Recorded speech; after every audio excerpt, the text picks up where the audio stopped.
if I gave this to you and I said I wanted you to make it, okay, what do you need? You need some dimensions, right? You need a plan, right? Well, if you have dimensions for this and you build it correct and you build the rest of it, you can make a puzzle. But it's a puzzle, so it's pretty important that all the pieces are the right size, right? And if we were all going to make one, then I would probably make some sort of a plan and give it to you so that you guys could go out in the wood lab and make this, or 3D print it, or whatever you were going to do with it. Those plans would obviously contain drawings and they would contain measurements, but how the drawings were created would be very important. So what I would give you would be an orthographic projection. All right, and I'll spell that out here so you guys can all understand that, and go ahead and write this down.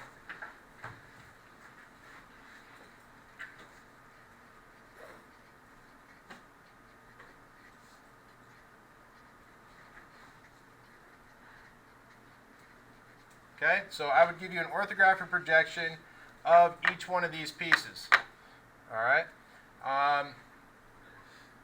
It would contain measurements and it would contain multiple views. So what is an orthographic projection? Orthographic projection is how you turn a three-dimensional object, or a three-dimensional object that is not actually created yet, into a two-dimensional digestible plan. So what I'm going to show you guys isn't just how I draw things. It's how everybody draws things here in the US and maybe Canada. I'm not really sure. In other countries, they do this, but it's just a little bit different. It's in Europe, they use something called first angle. It's a little bit different, but it's basically the same idea. And if you understand how to do this, you can understand what they're doing too. So orthographic projection is not a perspective drawing. Okay, and what do I mean by that? Okay, well, everybody did this in art class at some point or another, where you have your vanishing point and you have your road or your railroad or something, right? Everybody did that, and then you got your building here, right, on the side of the road, like that, with your little windows in it. Okay, how many? That looks like a. Hang on, let me make him look happier. There we go. Okay. He's sad to be here too. No, I'm just kidding. So, how many of you guys have done something like that in art class? A couple of you, right? Most of you. I mean, I know I did it several different times. All right, so that's a perspective where something vanishes off into the distance. This orthographic projection is not that. Okay, orthographic projection is a flat, two-dimensional drawing of an object. All right, so orthographic projection has several different views, but let's just talk about the first one, the most important view in an orthographic projection. So you have your object. The first thing you have to do to draw the orthographic projection is you have to decide which view is going to be your front view. Okay, the front view, go ahead and write this down. Okay, it's the most descriptive and no hidden lines if possible. All right. Now, what do I mean by hidden lines? Hidden lines represent parts of an object you can't see because the object is in front of it. Okay, and we'll go into that a little bit more detail. So, here's my orthographic projection of this object. Okay, it's part of a puzzle. And a really easy way to get an orthographic projection is you just trace it. Okay, really simple. So I'm actually just tracing this thing all the way around, like so.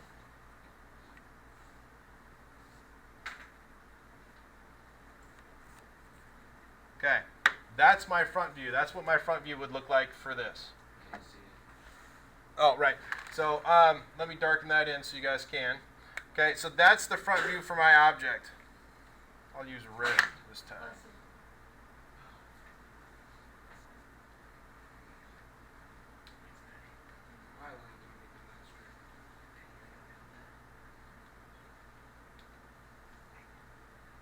Okay, so that's my orthographic, or that's my front view for my orthographic projection.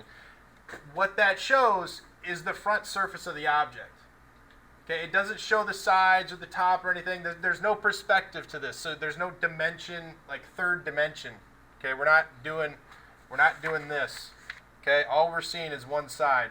All right, so that's my front view. All right, now your top view is pretty simple to pick because it's just, well, if you rotate it this way, that's your top view. Okay, so let's draw the top view. All right, I'm just going to trace it.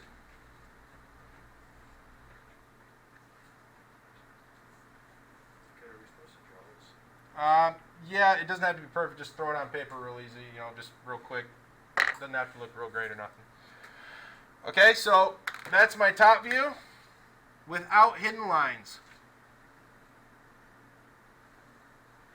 So, what are hidden lines? Hidden lines are surface changes in an object, represent surface changes in an object that you can't see because the object is covering the surface change. So what do I mean by that? Okay, you can tell that right here there's a hole. Okay, you can tell there's a hole. So the hole that is right here, it has a surface change down here, and you just represent that underneath the top of the object, it's not solid. Okay? You're showing that it has a hole in it, and that hole goes all the way from the front of the object to the back of the object. So I have hidden lines going all the way from the front to the back. Okay? If you have object lines, though, where the hidden line would be, then you just draw the object line. Okay? The object lines trump dotted line or dash lines, hidden lines. Okay. All right. So that would be your top view for this object. Now notice how they line up. All right. The top view is the same width as the front view. Okay. It didn't magically get bigger because it's the same object, right? All right. My edges here. Well, while I tried my best to make them line up, maybe they didn't line up perfectly. So I'll just fix that for you.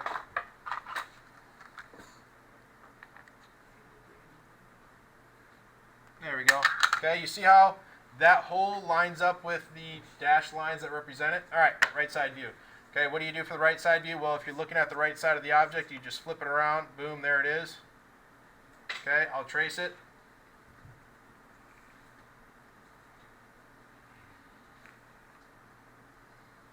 Okay, now, this is going to get a little bit tricky. Ignoring that you can see this side here, okay, you can see three different surfaces on this right side view. You can see this surface, you can see this surface, and you can see this surface. All right? So we have to distinguish between the surfaces in our right side view. So we have to figure out some way to visually represent that there's three different surfaces that you can see. Now, the key word, you can see. So since we can see them, they're not going to be hidden lines. They're going to be object lines. So what I'm going to do is I'm going to draw a line from the left side to the right side to represent that edge, and the left side to the right side to represent that edge.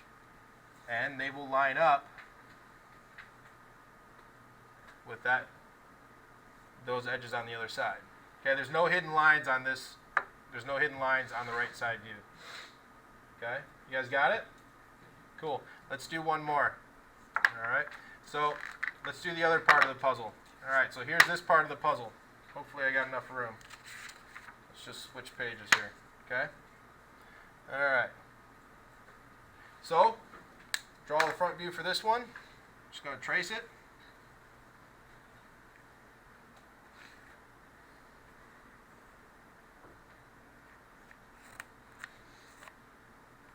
All right, there's my front view. I'll darken that in so you guys can see it.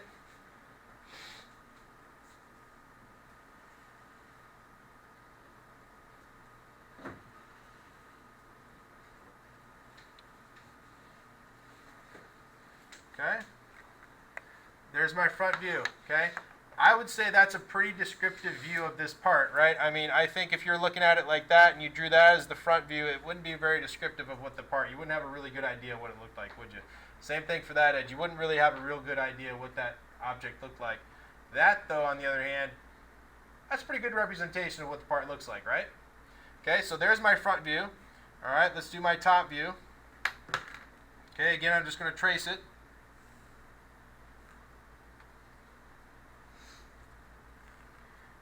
Okay.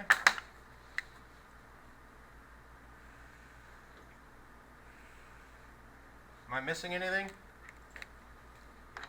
What am I missing, Maddie? Your hidden lines. My hidden lines. And what do those hidden lines represent? The empty space in the shape. Yeah, the hole in the middle. All right, so those hidden lines go right here. Now, this is a great shape for you guys to understand why hidden lines are important. Hidden lines are important because if you look at this, you don't know what that means exactly. You know what it means because you saw the part already. But if you didn't see the part, there's a couple different interpretations for what this front view could be. That front view could be this, that instead of having a hole in it, has a box coming out from it. Okay? That would be a correct view for not having a hole here, but having a piece of wood actually come out from here. Okay? You also wouldn't know how deep that hole is if you didn't have hidden lines. So you got a hole, but does it go all the way through? Well, if you don't have hidden lines, you don't know. All right, so there's multiple interpretations of this front view. But since we have those hidden lines going from the front all the way to the back, we know that it's a hole that goes all the way through. Cool? Cool. All right. Now, right side view is not super important for this because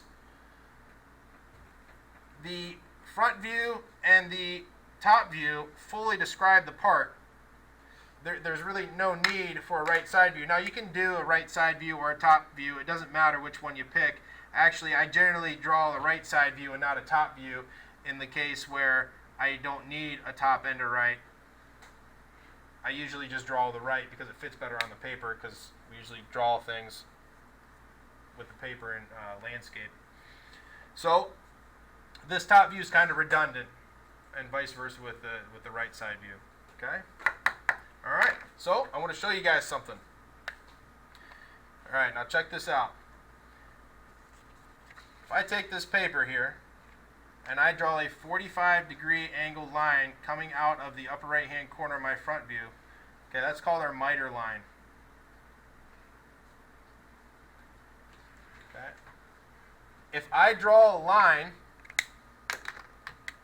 from the back of my top view over and drop it straight down, it lines up with the back of my right side view. That's not coincidence.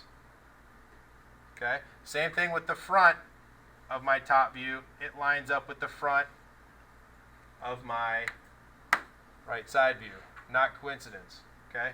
Because I drew this shape proportionally and I kept the spacing equal between the front view and the right side view as it is at the top and the front, because this spacing here is the same as the spacing there, if I draw a 45-degree angle line out, draw to the line and drop down, they line up perfectly because it's the same part.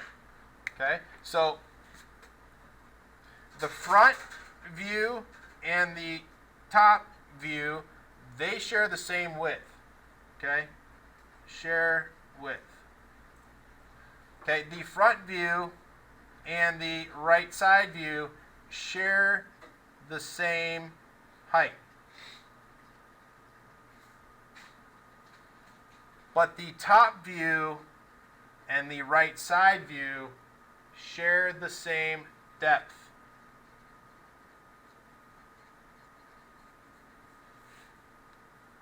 Cool? It's the same shape. A lot of people struggle with this concept that when they draw these, for some reason, they make their views disproportionate to the front. So it's very important that you draw them somewhat proportional and that you also draw them in the correct spot. All right. One of my biggest pet peeves is when people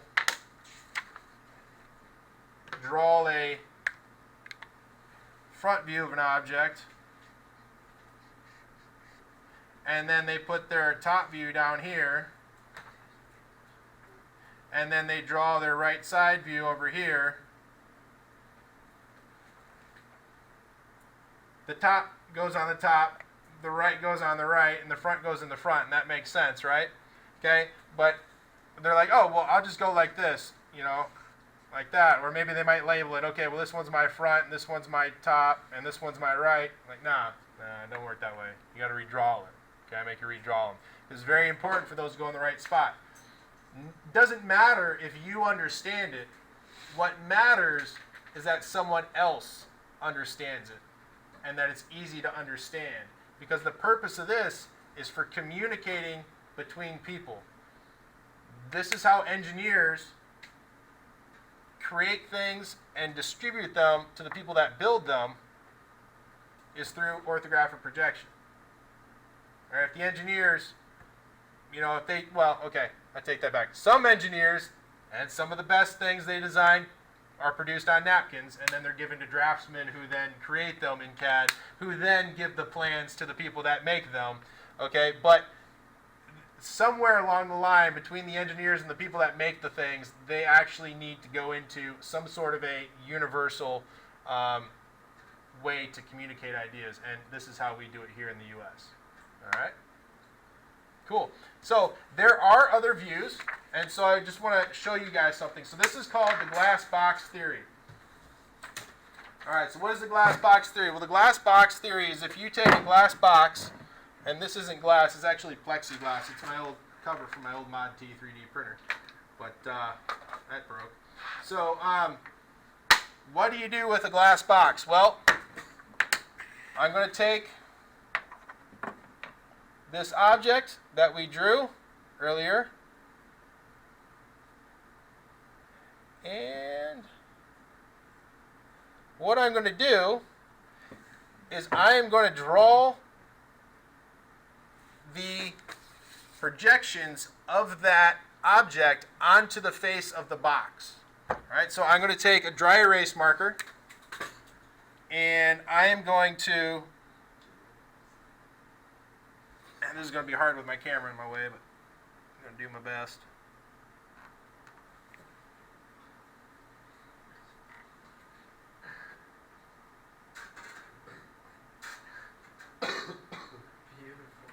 Hey, thanks. Okay?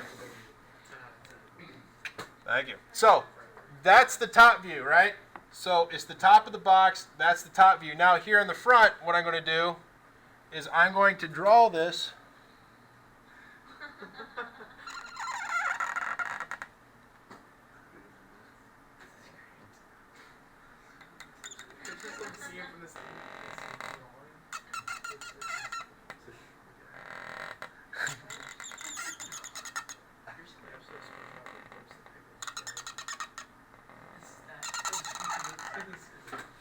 Okay, so there's my front view. Okay, now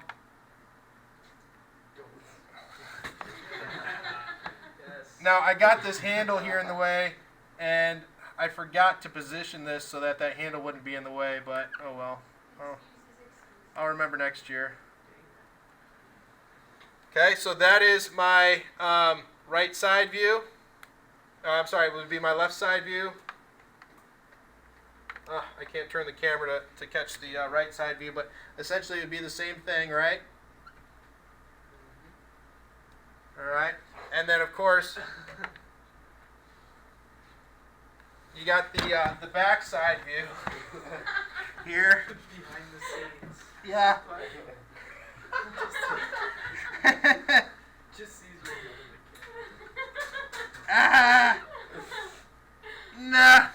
Okay, there it is. Ah! Okay. Whew. All right, we got it. All right, good. Okay, so yeah, this is going on anything for YouTube. All right. So anything for my fans? Love you. Huh? How many subscribers do you have? Like 225. Oh dang! Yeah. Who's all following me? Actually, most of it's not my students. They're like engineering students in college that use my CAD videos. Wow. You should make them. You should charge them. Well, it used to be monetized, but then they changed the rules. You have to have 1,000 subscribers. But anyway, Make everybody subscribe. so Oh, beautiful. you know my wife has 50. Yeah, I know. 57,000 subscribers, something like that. I saw that last year. That you Wow. heard on there when I was watching your videos. Yeah. It was What like you what I want to say? recommended. Plug it in your thing. It's all in ESON. It's a different language. I don't even know what she's talking about. Anyway, so back to this. She's talking about you half the time. Yeah, maybe. So this is a glass box. How many sides does a glass box? How many sides does a box have? 6. 6, right? So if you unfolded this box, okay, if you unfolded this box, if this was all hinged together and you laid it out flat, your orthographic projection would be laid out perfect. Okay? Your orthographic projection would be laid out perfect. Unfortunately, this is not a hinged box yet. I don't know. Maybe somebody can hook me up. But, so, that's that. Let's see what that would look like if you unfolded it. Hey, look, it's already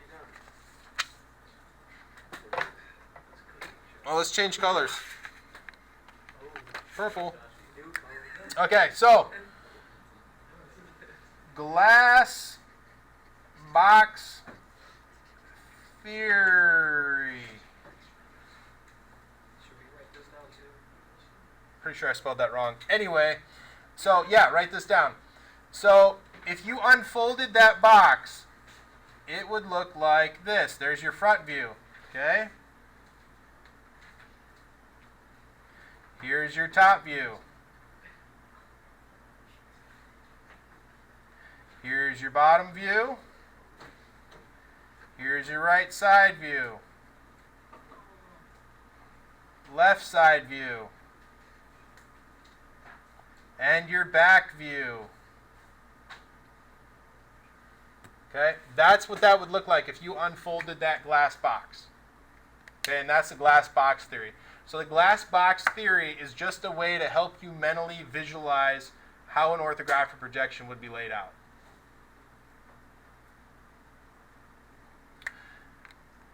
The way we draw things is determined by two things. It's called third angle projection, not to be confused with first angle projection, which is what the rest of the world does. The rest of the world draws first angle projection, and that's something I'm not really familiar with how to do it. If I saw it, I could understand it, but I believe they put the top view on the bottom and the right side view on the left and the left side view on the right, which it's a little bit different, okay? And, yeah, right. And we also, everything that we'll draw in here will be according to the ANSI. It's the American National Standards Institute, ANSI. Okay, the American National Standard Institute, they have drafting standards, and all the drawings made in the U.S. meet ANSI unless they're going out of the country. Okay, so we have third angle projection in ANSI, and sometimes we draw in metric, sometimes we draw in customary units. You know, it just depends on what we're doing. So you'll do both. So I can't really say you'll always be doing inches. All right. Just for, you know, for the heck of it, how many millimeters in an inch? 16. Nope. How many millimeters in an inch? 25.3. 25.4. Very good. Good job. Good job. 25.4 millimeters per inch. Okay? You should remember that. That's a good number to know. Okay? It's a good number to know. Or 2.54 centimeters equals 1 inch. Okay? All right. So, now what we'll do is we'll do some practice.